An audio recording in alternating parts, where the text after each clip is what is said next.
Bueno, queridos amigos, Miriam, Rubén, ¿cómo estáis? Muy bien. ¿Bien? ¿Tú qué tal, Dani? Os he echado de menos. Yo muy bien también, con ganas de afrontar la lección número 10, nada más y nada menos. Rubén, guíanos a través de las reglas de combate, ¿verdad? Es un tema fascinante, es verdad, un tema que nos va a aportar quizá datos que pueden ser incluso desconocidos y que comienza con un versículo de memoria en 1 de Juan 3:8, que dice así: el que peca es del diablo, porque el diablo peca desde el principio. Para esto fue manifestado el Hijo de Dios, para destruir las obras del diablo.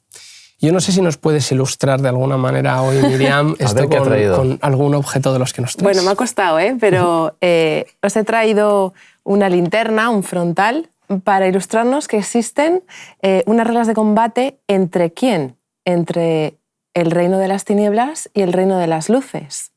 El príncipe de este mundo puede ponerme trampas, voy a enfocar hacia abajo para que no moleste a las cámaras, o impedir, tapándome los ojos, que yo vea esta luz. Puede apartarme de ella o incluso puede a veces confundirme con luces parecidas. Bueno, se está viendo luces rojas o verdes, pero lo que no puede hacer jamás es apagarla, es apagar esa luz que es Jesús. Oye, qué bueno. Fantástico, ¿eh?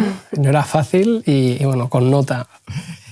Pues mirad, el primero de los temas de los que creo que podríamos hablar hoy tiene que ver precisamente, si hablamos de las reglas de combate, con un hecho muy particular y es la referencia bíblica, ahora leeremos de Deuteronomio 32:17, a los demonios, que dice el texto, se escondían detrás de las divinidades antiguas, ¿sí? De tal manera que las reglas de combate da la sensación, a veces se manifiestan a través de procesos que nosotros somos incapaces de percibir, ¿sí? Así que si os parece vamos a abordar este texto. Deuteronomio 32:17 dice: sacrificaron a los demonios y no a Dios, a dioses nuevos que sus padres nunca veneraron. Esto dice el texto. Y la pregunta es, os lanzo, ¿no? ¿Qué implicaciones tiene que detrás de estos falsos dioses hubiera literalmente, no es un sentido figurado, demonios? A mí me ha resultado fascinante, la verdad. Este pensamiento ha sido revelador, porque claro, uno imagina en este conflicto cósmico, no está solo Satanás, y a veces lo centramos todo en él, pero hay un tercio de los ángeles, nada más y nada menos, involucrados en este conflicto. Y de alguna forma imaginar que algunos de estos demonios, con su afán de protagonismo, con sus luchas internas, con su creatividad, con su inteligencia, con sus ganas de fastidiar, de hacer daño, imaginaos todos esos ingredientes y la voluntad del ser humano que siempre ha tenido de conectar con el más allá, conectar con lo trascendente, la búsqueda de la espiritualidad de un ser superior. Es que se junta, como decimos en España, el hambre con las ganas de comer. Así que en ese sentido tiene mucho sentido que durante la historia estos demonios, estos ángeles caídos, aprovecharan, es que podían inventar religiones ellos mismos, podían aprovecharse de la sinceridad de la gente y, claro, generar milagros de alguna forma para demostrar que había algo sobrenatural detrás de, ¿no? Si no, no se explicaría tantas manifestaciones religiosas durante la historia, y descubrir que no era simplemente, pues, proyecciones humanas de sus necesidades, sino que había seres sobrenaturales detrás de esos dioses, es revelador. Plantea un conflicto realmente mucho más latente de lo que a veces imaginamos. No era una batalla conceptual, era una batalla real y espiritual. Claro, nosotros hoy en día, bueno, al menos los que estamos aquí, hemos nacido en hogares cristianos, hogares protestantes, hogares adventistas, y el concepto de lo que es un ídolo, ¿no? Una imagen elevada ante la cual tú te inclinas para adorarla o venerarla, parece que queda muy alejado, ¿no?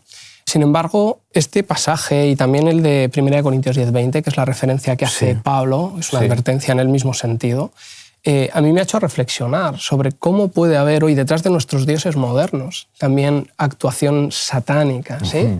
Muchas de las cosas pues, que manejamos en el día a día son posiblemente neutras, ¿verdad? Pero sin embargo el uso que le damos y la manera en que absorben el tiempo que le deberíamos dedicar al Señor tiene que ver con la labor satánica, ¿no? Con esa, y lo has dicho muy bien, creatividad que tienen los demonios, ¿verdad? Conseguir que todo lo que deberíamos estar dedicando en nuestro esfuerzo, nuestros dones y nuestro tiempo al Señor lo volquemos a otros fines que no tienen ninguna utilidad. Y es una advertencia. En realidad esto es como una advertencia. Esto no es una tontería. puede pasar esto, pasa esto, claro. Y no quiero que vosotros, como dice en 1 Corintios 10:20, y no quiero que vosotros os hagáis partícipes con los demonios. Esto no lo quiero para vosotros. Es un poco esta idea de Efesios también, ¿no? De no tenemos guerra contra carne y sangre, sino principados y potestades. De nuevo vuelve a descorrer el velo de lo sobrenatural del apóstol, la Biblia, y nos muestra una guerra mucho más latente de lo que pensamos con estas batallas espirituales que no vemos pero que están. Así es. Pues en esta misma línea avanza precisamente la escuela sabática, porque nos habla también de la influencia que tienen estas fuerzas espirituales, evidentemente negativas, incluso en el gobierno o los gobiernos que se van levantando en este mundo, ¿sí?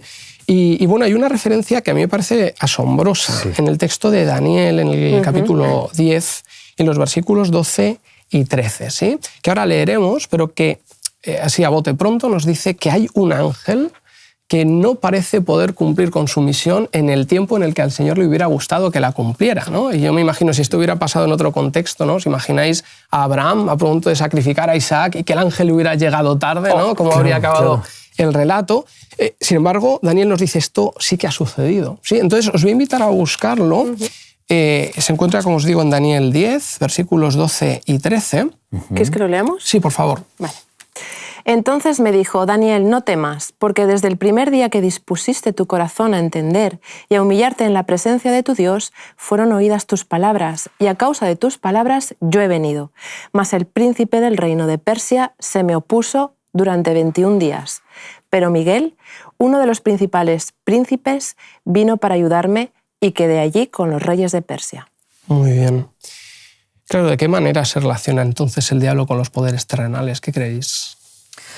Es tremendo, ¿eh? Este versículo de nuevo nos muestra unas dimensiones del conflicto de las que no siempre somos conscientes. Que un ángel como Gabriel estuviese durante 3 semanas luchando con el príncipe del reino de Persia, que se retrasa, que no lo resuelve fácilmente. Es que ocurre detrás del... entre bambalinas. ¿Qué está ocurriendo ahí? Como dices tú, y si lo aplicamos a los poderes terrenales, guerras... Estas guerras de la historia, que sutilmente se ganan, sutilmente se pierden, cosas inexplicables, ¿qué habrá ocurrido ahí de verdad? La historia no contada detrás de la historia, sí, o sea, un día la descubriremos. El conflicto subrepticio, ¿no? Lo que hay ahí debajo, que no sabemos lo que ha sucedido, pero hay ángeles trabajando. A mí también esto me ayuda a entender muchas veces lo que llamamos la demora de Dios, ¿no? El Señor, ¿por qué tarda tanto en actuar? Es que estamos en la aplicación de las reglas de combate en un conflicto muy complejo, ¿no? Yo pues acudí a la experiencia que tiene Jairo en Lucas 8, cómo Jesús, ¿verdad?, a priori acude a la llamada inmediata de un padre que está temiendo por la vida de su hija y sin embargo en el proceso se demora. Porque el diablo está actuando en la vida de las personas. Hay una señora que necesita también que el Señor la sane, ¿sí? Y cuando Jesús llega a casa de Jairo, su hija está muerta, ¿sí? Y todos podríamos decir, ¿pero qué ha pasado? Y el Señor podría decir, es que me han retrasado, ¿sí? Mis planes eran otros, pero yo no puedo dejar de hacer el bien, ¿sí? Hasta llegar aquí. Y luego viene, claro, por supuesto, la resolución maravillosa y milagrosa del no temas, cree solamente. Así que si nosotros estamos en ese proceso de espera, al igual que sucede con Daniel, sabemos que podemos tener la esperanza de que al final el Señor va a actuar, ¿no? Hay una cita adelante. Del comentario que dice, con este ejemplo, ¿no? Tanto del Jairo como de Daniel, sale a la luz que aunque no lo veamos, no hay un movimiento del mundo que no esté relacionado con los tratos providenciales de Dios. Una fe así en Dios, quien es más poderoso de lo que pueda estar ocurriendo alrededor nuestro, es una liberación de la ansiedad acerca de todo lo que está sucediendo actualmente en el mundo. Claro. Me lleva a, bueno, sé que tú estás y tú estás obrando y aunque no lo vea, sé que lo estás haciendo y al final harás. Claro, porque esta idea de retraso, fíjate, hablabas de la hija de Jairo, ¿no? Que llega tarde y ha muerto. Y en el caso de Lázaro, Jesús llega tarde a propósito. A propósito. Entonces, ¿para qué? Llega tarde, claro, llega tarde donde Lázaro, llega tarde donde la hija sabía que iba a llegar tarde, se retrasa a propósito, no tiene más remedio que retrasarse. Bueno, el dominio del espacio-tiempo en esta guerra entre bambalinas es algo misterioso para nosotros, no revelado, pero sí que hay un Dios en los cielos. Y solo queda confiar en Él. El sentido de la historia lo va dirigiendo de una forma, a pesar de las artimañas de Satanás para tratar de controlar la historia. y hay veces que se sale con la suya en batallas, pero no en la guerra. Así es. Y hay veces que, bueno, el Señor es el que tiene el dominio absoluto del tiempo, ¿no? Pero estás hablando de algo que es extraordinario, ¿no? Es que a veces el Señor se demora y a veces no. Se demora por causas sobrevenidas, ¿no? Sí. En todo caso, se resuelve positivamente el problema, ¿no? Pero la aplicación de las reglas de combate también tiene que ver con la forma en que el Señor precisamente batalla a nuestro favor, y puede haber resultados o consecuencias que nosotros no entendamos y que al final vienen a nuestro favor, ¿no? Bueno, sí. Un detalle, lo de las reglas de combate, como esa de alguna forma, normas pactadas a nivel celestial, creo que tienen un paralelismo en nuestro mundo con lo que ocurre en nuestras guerras. Y no quería dejar de decirlo. La Convención de Ginebra fueron unos tratados internacionales que se firmaron 4, literalmente, desde 1864 hasta 1949. ¿Y qué hacen estas reglas? Lo que hacen es regular en los conflictos armados la protección de los más débiles. Entonces establecen, por ejemplo, que no se puede bombardear hospitales, cosa que desgraciadamente ocurre, que no se puede destruir tendido eléctrico, que si hay prisioneros de guerra hay que tratarlos de forma humanitaria, que los muertos tienen que ser identificados, protegidos y devueltos al bando correspondiente. Y es muy curioso que la protección de los sanitarios, la incursión para rescatar, etcétera, etcétera, es como que los países han firmado esas reglas, se han comprometido 196 países de todo el mundo a decir, bueno, ya que nos vamos a pelear, hagámoslo nuestras reglas. Bueno, lo que nos transmite la escuela sabática es de alguna forma eso también, ¿no? Hay un conflicto universal y se pactan unas reglas. No es explícito, pero está implícito a lo largo de toda la Biblia. Sí. Gracias. Era una interrupción más que pertinente, además, ¿eh? Me ha parecido una aportación extraordinaria. El lunes nos lleva de nuevo a lo misterioso, a lo que nosotros no podemos percibir, pero que nos es revelado a través de la Escritura, y además en un contexto muy escatológico, ¿no? Se nos habla de la bestia de Apocalipsis 13, esa bestia que sube del mar, ¿verdad? Que sabemos que está asociada al dragón del capítulo 12, y que da la sensación, ¿verdad?, de que el diablo precisa en esa lucha que mantiene contra Dios de instituciones humanas para asentar su autoridad. De instituciones humanas que con el tiempo van adquiriendo las mismas características, como es natural, del propio dragón que está asociada a ellas. Por eso son instituciones que blasfeman, instituciones que hacen la guerra a los santos, etcétera, etcétera. Si queréis vamos a leer en Apocalipsis 13 2 versículos, que serían el versículo 2 y el versículo 5, para ilustrarnos un poco más al respecto. ¿Sí? Apocalipsis 13, versículo 2 y versículo 5. Los tengo. Pues adelante. La bestia que vi era semejante a un leopardo. Sus pieles eran como de oso y su boca como boca de león. El dragón le dio su poder, su trono y gran autoridad. Y el 5, también se le dio boca que hablaba arrogancias y blasfemias y se le dio autoridad para actuar por 42 meses. Muy bien. ¿Qué os parecen estos textos? ¿Nos está hablando de algún tipo de jurisdicción que tiene el dragón?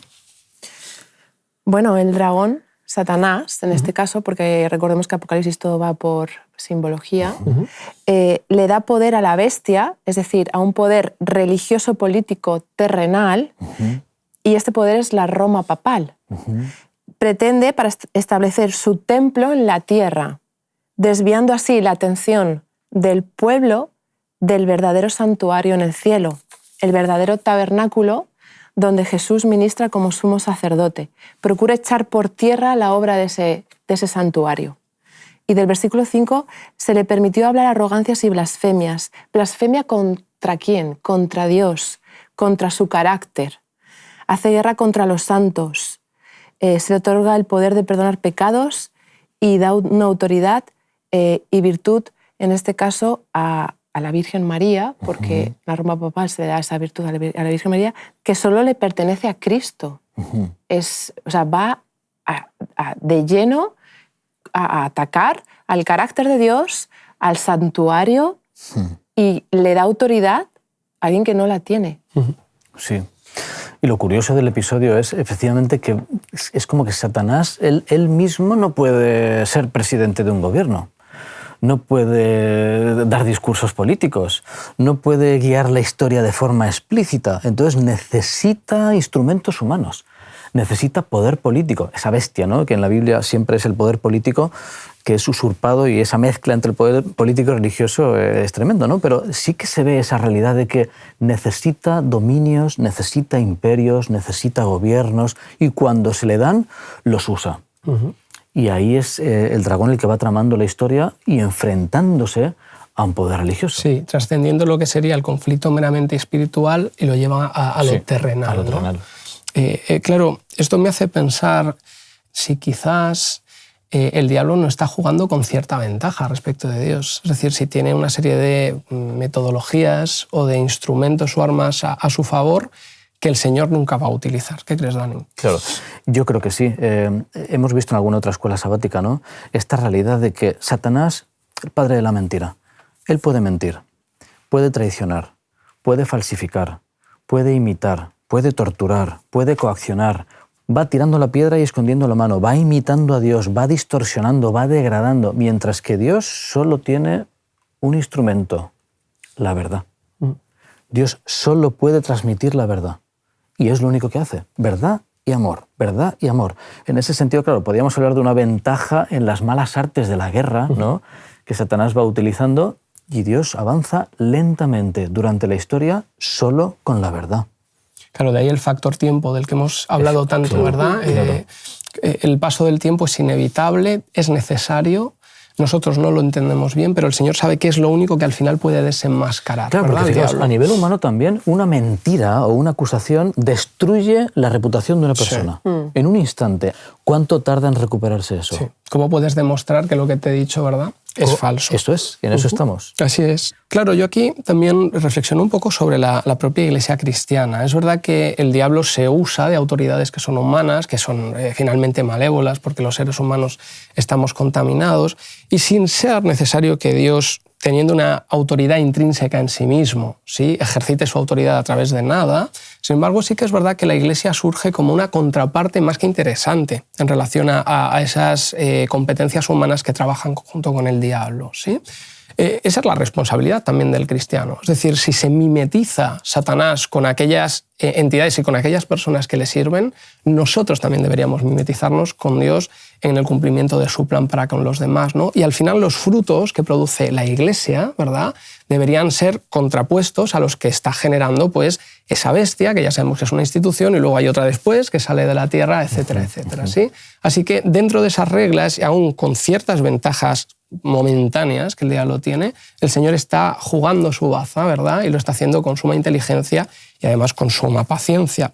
Pero no nos quedamos aquí, ¿eh? Tenemos que continuar, porque además es que da la casualidad de que esta escuela sabática da para mucho. Sí, es muy rica, y tenemos que avanzar aún contra nuestra voluntad para poder seguir analizando ciertos aspectos. El martes se nos habla del caso de Job, ¿sí? Un caso muy complejo, ¿sí? Además se nos insta a acudir a los primeros capítulos del texto de Job, al capítulo 1 y al capítulo 2, que probablemente leeremos en breve, sí, pero que sobre todo a mí me da la sensación que hay muchísimo debajo de lo que se está produciendo, sin leer nada aún, ¿no? Pero sabemos que el diablo se presenta desafiante delante del Señor. Vengo de caminar por la tierra, de rodearla, ¿verdad?, diciendo, esta es mía, no es tuya. También diciendo, como es mía, funciona conforme a mis parámetros, y el Señor le dice, hombre, no del todo. Aquí está Job, ¿verdad? Sí, y a partir de aquí se produce en dos momentos, en dos niveles, un conflicto que tenemos que saber interpretar, ¿sí? Entonces vamos a leer el capítulo 1 de Job, de los versículos 6 al 11, o 6 al 12, si queréis, y después el 2 del 1 al 5. Si quieres, Miriam, el capítulo 1, por favor. Un día acudieron a presentarse delante de Jehová los hijos de Dios, y entre ellos vino también Satanás. Dijo Jehová a Satanás, ¿de dónde vienes? Respondiendo Satanás a Jehová, dijo, de rodear la tierra y andar por ella. Jehová dijo a Satanás, ¿no te has fijado en mi siervo Job, que no hay otro como él en la tierra, varón perfecto y recto, temeroso de Dios y apartado del mal? Respondiendo Satanás a Jehová, dijo, ¿acaso teme Job a Dios de balde? ¿No le has rodeado de tu protección a él y a su casa y a todo lo que tiene? El trabajo de sus manos has bendecido, y por eso sus bienes han aumentado sobre la tierra. Pero extiende ahora tu mano y toca todo lo que posee, y verás si no blasfema contra ti en tu presencia. Dijo Jehová a Satanás, todo lo que tiene está en tu mano, solamente no pongas tu mano sobre él. Y salió Satanás de delante de Jehová. ¿Qué os parece? Es uno de estos episodios donde es como que se ve, ¿no?, lo que hay detrás, alguien se asoma, vuelve y dice, ¿qué has visto? Y como dices, como comentabas antes, ¿no?, hay un subtexto tremendo y lo que presenta aquí es, por ejemplo, no le has rodeado de tu protección. Habla de una primera situación. La línea de base es que hay una protección de Dios y Satanás ya ha intentado hacerle daño. Eso está implícito en el texto. Dice, claro, si lo he intentado y no me dejas, pero cambia las reglas y verás. Y hay una primera negociación explícita de las reglas de combate. Es uno de los pocos versículos en la Biblia donde se ven explícitamente. Sí. Y dice, bueno, vale, le puedes tocar a sus cosas, pero no a él. Lo hace y Job sigue fiel. Segunda prueba, oye, y si le toco a él, verás tú. Y otra negociación en una especie de concilio celestial, que de alguna forma es el responsable de juzgar en el universo qué está ocurriendo, la acusación de Satanás contra Dios, se negocia ahí en directo, se permite que se toque, pero se mantiene siempre esa limitación. No lo toques en la primera, no lo mates en la segunda. Sí. Bueno, es espeluznante. Es espeluznante. Descubrir lo que hay detrás de nuestro mundo. Para mí me ha tocado porque ¿has considerado a Job para qué? Porque lo que se está poniendo en duda es que Job, nosotros, les sirve a Dios por motivos egoístas. Interesados, claro. Satanás niega que la verdadera religión emana del amor y de una apreciación inteligente del carácter de Dios. Niega que amamos a Dios porque Él es digno de su afecto y confianza, y no solo porque nos bendice. Satanás formula la teoría de que cada persona tiene su precio. El Señor deseaba mostrar que hay hombres que le sirven por puro amor. Sí es. Pero sí que es verdad que a mí me fascina el hecho de que a pesar del desafío de Satanás y el hecho incontestable de que es el gobernador de este mundo, el Señor puede seguir parándole los pies hasta el punto que le estima. ¿Sí? Que también nos habla mucho de su gracia y de la revelación final, en los tiempos finales, quiero decir, de cuál es la propia naturaleza del diablo, ¿no? Cuando el Señor retire ya su protección y el diablo ejecute sus juicios o su propia forma de actuar sobre aquellas personas que le han seguido. Es sorprendente, ¿no? Su carácter destructor hasta el final contra todo, incluso contra aquellos que en teoría están haciendo su propia voluntad, ¿no? Bueno, me voy a saltar un día entero, si os parece, y acudo al jueves, porque de verdad, hablando un poquito juntos, hemos considerado que aquí había un tema bastante interesante que abordar. Si nosotros querríamos hablar, ¿verdad?, o de alguna manera tenemos algo que aportar sobre los límites y las normas, ¿verdad?, de las cuales nos habla la escuela sabática. Porque ya hablamos de la figura de Jesús. Y claro, puede ser que Jesús, en aplicación de estas normas, de estas reglas de combate, también se encuentre sometido a algún tipo de cortapisa, ¿sí? Entonces, querría saber cómo valoráis vosotros esta realidad, ¿sí? Si es que de verdad es así, y de serlo, ¿verdad?, cómo podemos evaluar. Hay varios versículos, pero uno, por ejemplo, cuando Jesús está en Nazaret, Marcos 6:5, no pudo hacer allí ningún milagro, salvo que sanó a unos pocos enfermos poniendo sobre ellos las manos. Claro, si descubrimos que Jesús es Dios todopoderoso, hecho hombre, ¿verdad?, y desarrollando su poder aquí, haciendo milagros, de repente llega a un lugar donde no funciona. No hay forma de... Hay una limitación al poder de Dios, probablemente moral, probablemente circunstancial por la gente, no creían en él, había críticas, pero de alguna forma no puede hacer y no hace. Por falta de fe, no porque tengan poquita, como recordábamos en otras lecciones, ¿no? De creo, pero ayuda. Nada. Es que no hay. Sí. El 9:29 de Marcos también es un texto interesante, ¿verdad? Les dijo, acordaros, ese niño endemoniado, ¿verdad?, que es sanado solo por la intervención de Cristo. Y él les dice a los discípulos después, este género con nada puede salir sino con oración y ayuno. Es decir, que los propios discípulos también habían encontrado ahí un límite, ¿verdad? Ahí lo que me llama la atención es que la oración marca una diferencia en la capacidad de acción de Dios en el mundo. De alguna forma, la fe abre caminos para que Dios moralmente pueda actuar en lugares o momentos donde no podría actuar. Y me viene a la mente un párrafo de Ellen White que dice así: forma parte del plan de Dios conceder en respuesta a la oración aquello que no haría si no se lo pidiésemos con fe. Entonces, Es fascinante la idea de que la oración cambia realidades. Dios no puede actuar en algún lugar porque la jurisdicción de las reglas de combate están así establecidos, pero cuando alguien ora, le permite a Dios actuar de una forma que no podría hacerlo si no orásemos. Nos presenta una cosmovisión totalmente diferente. Sí, extraordinaria. A mí lo que me agrada al final y lo que me alegra es que, como esto es un proceso al final en el que se tendrán que poner las cartas sobre la mesa en algún momento boca arriba, en todo proceso hay una carga probatoria, ¿sí? Y al final todo este tiempo transcurrido viene, como habíamos dicho, a demostrar la culpabilidad del diablo frente a la inocencia divina, ¿no? Y se me han ocurrido, ¿no?, qué tipos de pruebas, la documental, la pericial, ¿no?, los testimonios. Y fijaos, tenemos un documento extraordinario, que son todas las Escrituras, que nos revelan al final cómo esta lucha tenía un bien absoluto, ¿verdad?, representado en el Señor, y un mal absoluto. La pericial creo que no es muy difícil de demostrar, con que haya un perito angelical que vea qué tipo de universo creó el Señor o qué tipo de mundo creó y en lo que se ha convertido. Y finalmente, el testimonio, dice Pablo, ¿verdad?, en Hebreos 12, de tan grande nube de testigos, que en el universo, ¿verdad?, que es inmenso, no sabemos si infinito, han percibido este conflicto desde una perspectiva evidentemente objetiva, e incluso todos los mártires, ¿no?, que son incluso mencionados en el capítulo 6 de Apocalipsis. Y el mártir al final no es más que un testigo que ha llegado hasta el final en la práctica de su fe. ¿Sí? Qué bueno, Rubén.